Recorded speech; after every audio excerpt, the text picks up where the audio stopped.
Layne Staley has been recognized by many sources as one of the most talented and unique voices of 90s grunge. He has also been memorialized and honored by many of his fellow musicians. Despite his talent, Staley spent much of his life haunted by demons. Although he ultimately succumbed to them, what fans and those who love him remember is his talented and beautiful soul. Let's dive into the beauty and tragedy of Layne Staley's life. Staley's birth was much like any other. He was born on August 22, 1967, in Bellevue, Washington, to Philip and Nancy Staley. His parents named him Layne Rutherford Staley. While they named him after his mother, whose maiden name was Layne, it wouldn't be long before there were problems. As he grew, Layne was not happy. Even as a child, Layne Staley did not feel things in half. Staley hated his middle name, Rutherford, responding with anger whenever people called him by it. By the time he was a teenager, he legally changed his middle name to Thomas, after Motley Crue's drummer Tommy Lee. Staley's passion for music would shape his life. While other children struggled to find themselves, Staley knew what he wanted to do with his life early on. At 2 or 3 years old, he was the youngest member of his local rhythm band. At the age of 9, he wrote in his Dr. Seuss book, All About Me, that he wanted to be a singer. Other children often lose their childhood dreams, but Staley wasn't like other children. Staley came by his passion for rock and metal music honestly. It was his parents' music collection that shaped his early music tastes. Staley considered Black Sabbath as his first influence. He listened to all sorts of music, bands such as Twisted Sister and the Stooges, to even more obscure bands like Ministry and Skinny Puppy. However, it wouldn't last. As Layne Staley grew older, his life became rocky. His parents' relationship could no longer survive its growing tension. By the time that Staley was 7, they had divorced. From this point, Staley was raised by his mother and stepfather, Jim Elmer. During his high school years, he took his stepfather's last name, enrolling as Layne Elmer. Without this marriage, Staley's life might never have been the same. Music remained as a part of Staley's life, though he struggled to find his focus. At the age of 12, he started playing drums and joining glam bands. Still, there was a voice in the back of his mind that continued to whisper his true passion, singing. However, he was holding himself back. He needed a little push to become who he was meant to be. Staley almost missed the opportunity that started him on the road to success. In 1984, 3 students from Sherwood High School were starting a band, Sleaze. They had 2 guitarists and a drummer, but they needed a singer. Staley was waiting in the wings if someone was willing to give him the push. It was Staley's stepbrother, Ken Elmer, who got Staley the audition for Sleaze. Knowing his stepbrother's ambitions, Elmer mentioned to Sleaze's drummer that Staley was a singer. However, he almost didn't go to the audition, telling his mother, "Well, I'm no singer." Despite Layne Staley being exceptionally timid during the audition, he blew the founding members of Sleaze away. Bacolis recalled, "The grain of his voice was there, the soul was there," expanding further to say, "I don't know what we were looking for. We just kind of found it." Sleaze, and more importantly, Staley, were on their way. Most bands struggled to get off the ground. Sleaze, however, had something special.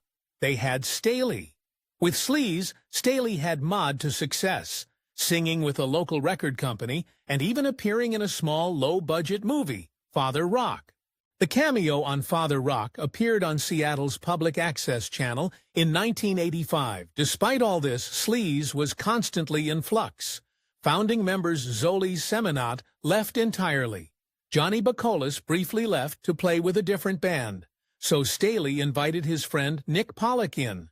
It would seem impossible for a band to survive this much change, yet through it all, Staley remained, holding it together. By 1986, Bacolis returned from his stint playing with Ascendant. Though Sleaze looked quite different than it had before, Bacolis, now playing bass, rounded out Sleaze. They were locked in musically. However, Bacolis also brought a new dilemma. He was no longer in love with the name Sleaze. He wanted something different. Bacolis had been having a conversation with another artist, Russ Klatt from Slaughterhouse-5, that had led to inspiration. They had started their conversation talking about a Wonderland tour, which led them to Alice in Wonderland, which finally led Bacolis to the ultimate brainstorm, Alice in Chains. Bacolis and the band loved the name, but others didn't. There was a problem with Alice in Chains, and even Bacolis could see it. He fully admits that Alice in Chains came from the idea of putting the fictional Alice in Chains, which caused problems with the young band's family members. They settled on changing the name of the band from Alice in Chains to Alice in Chains. Jerry Cantrell, a guitarist playing for a band called Diamond Lie, was mourning the loss of his mother only 3 weeks prior when he had gone to a concert in April 1987 for a band called Alice in Chains. He was impressed by the raw, deep voice of the lead singer. Neither Cantrell nor Staley realized what was being put into motion. Things might have never changed if Cantrell didn't face adversity of his own. In July of that same year, Diamond Lie played their last concert, and Cantrell was once again without a gig, and more importantly, without a home. That's when fate worked at strange magic. Cantrell and Staley met in August of 1987 at a party in Seattle. The pair quickly kicked off a relationship that would change the course of both their lives. Layne Staley was the kind of person who helped others when he could. At this point in his life, Staley was working at the Music Bank. He was also living there. Upon hearing that Cantrell had been kicked out of his family's house, Staley wouldn't hear of it. He invited Cantrell to join him there. For over a year, the pair lived in a rehearsal space. It was there that the magic happened. Cantrell and Staley were nothing but roommates at this point in their lives. However, that was about to change.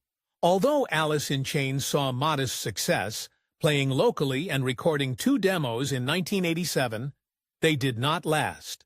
By the end of 1987, the band had gone separate ways. Bacolis and Bergstrom would go on to form their bands, but Cantrell had his eye on Staley. Cantrell hadn't sat by idly when Diamond Lie fell apart.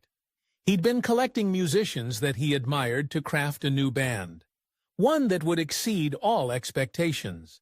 He'd pull in Sean Kinney for drums quickly enough, and through an ironic twist of fate, got exactly what he wanted for bass: Mike Starr. However, they still needed a singer, and there was only one Cantrell wanted. Cantrell had never forgotten the sound of Staley's voice from the first time he'd seen him perform. The deepness of Staley's voice, despite his slight frame, continued to impress Cantrell.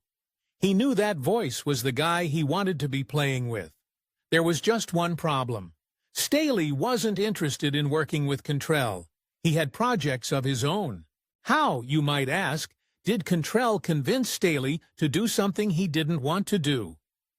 Well, remember, at this time, Cantrell and Staley shared a home. And it was a home that has also doubled as a rehearsal space. Cantrell began to hold auditions for his band's lead singer in front of Staley. Every single one of them were terrible. Still, Staley resisted. Layne Staley may have been stubborn, but Cantrell was more so. He kept pushing until there was something Staley couldn't ignore. Then came the final straw, the male stripper.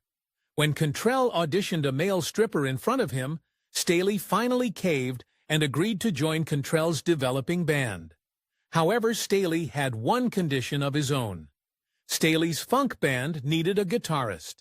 He agreed to join Cantrell's band as a singer on the condition that Cantrell would join his project as a guitarist. A deal was struck, and Cantrell came out ahead. By the end of 1987, Staley's funk project fell through, and Cantrell's band became his full focus. Now, Staley and the band were rocking. However, they struggled to settle on a name. In their early stages, this new band played under a plethora of names, including that of Cantrell's previous band, Diamond Lie. Eventually, they began discussing adopting the original name that Staley wanted to use, Alice in Chains. To do so, however, he needed permission. He reached out to his old band to ask permission to use the name. Although Nick Pollock initially didn't love the idea, he eventually came around. Alice in Chains were off, or so they thought.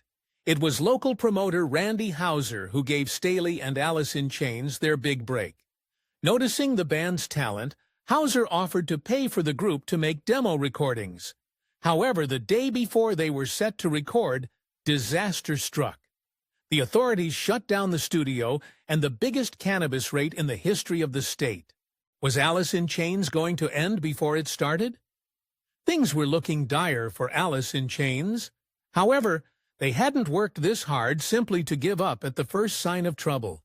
Despite adversity, Alice in Chains managed to complete their final demo by 1988, named the Treehouse Tapes.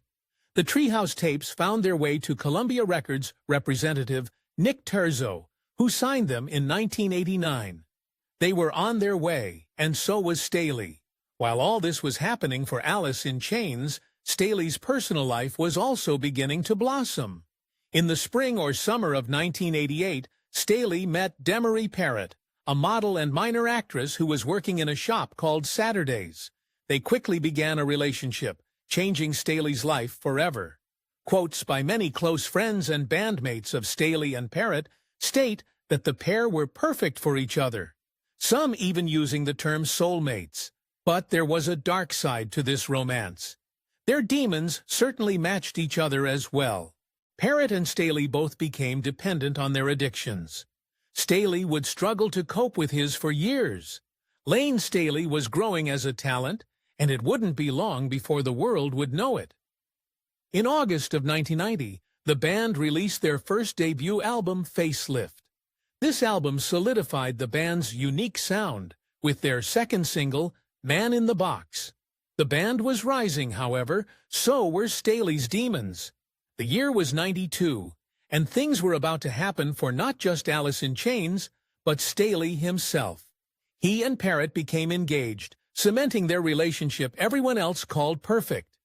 Meanwhile, Alice in Chains released their second album, Dirt. The more success that Alice in Chains received, the more consumed Layne Staley became in his addictions. Although the band went on tour for Dirt in 1993, it did not last long. Their manager hired bodyguards to keep Staley away from bad influences, but still, he relapsed before the tour's end. Alice in Chains was rising. Unfortunately, Staley was falling. It was also at this point that Staley's health was visibly deteriorating. And so was his life. His engagement of 2 years with Parrot suddenly ended. Following the release of Jar of Flies, Layne Staley entered rehab, and the band went into hiatus. By this point in his career, Staley's drug use and the complications from it were becoming common knowledge, as his body was showing signs of damage. In February 1996, Staley told Rolling Stones, "Drugged work for me for years, and now they're turning against me." Although Staley could not resist his addictions, he didn't want his fans to admire his use of illicit substances. He stated, "I didn't want my fans to think that it was cool." It was one of his greatest pains and disappointments that he still got fans coming up to him bragging about their substance use. Things may have turned out differently if Staley hadn't received a final blow that he couldn't come back from. In October of 1996, Staley's former fiancée succumbed to her own substance misuse-related health issues, and Staley never recovered from her loss. He was put on 24-hour watch for self-harm. By 1998, Staley had retreated into himself. He rarely left his apartment, and he began isolating himself from his friends. On April 4, 2002, bandmate Mike Starr visited Staley for Starr's birthday. At the time, Staley was very sick. However, he refused to call the authorities or allow Starr to call. The pair argued, and Starr eventually left. What he said was unforgettable. For exclusive perks like early access to new videos, priority replies to your comments, and to have your say on future content, consider becoming a Factor Nate member. On top of that, your support helps keep the channel going. Click the link in the description for more details. Staley was saying, "Not like this. Don't leave like this."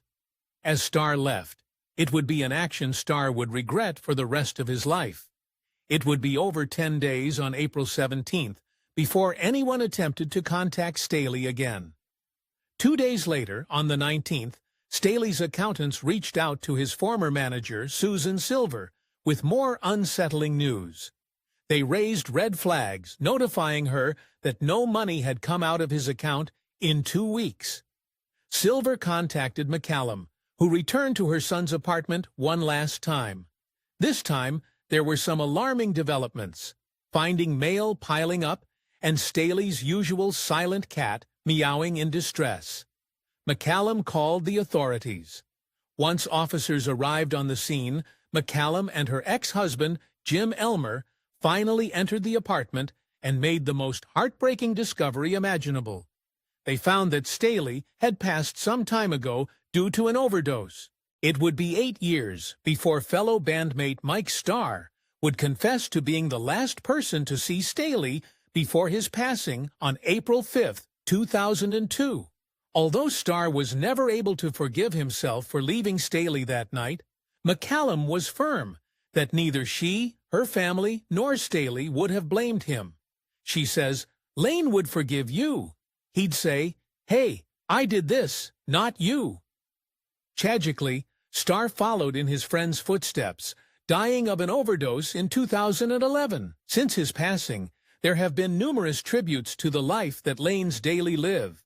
While his struggles defined his passing, those who loved him most want him to be remembered for who he was instead. He was a talented and emotional man who prospered despite his suffering. That is the tribute that those who loved him most continue to make. If you enjoyed this fact in the video, give it a thumbs up and subscribe for more incredible stories. Want to say in who we cover next? Join our membership program through the link in the description for exclusive perks. Your support means everything to us. Thanks for watching, and we'll see you in the next one.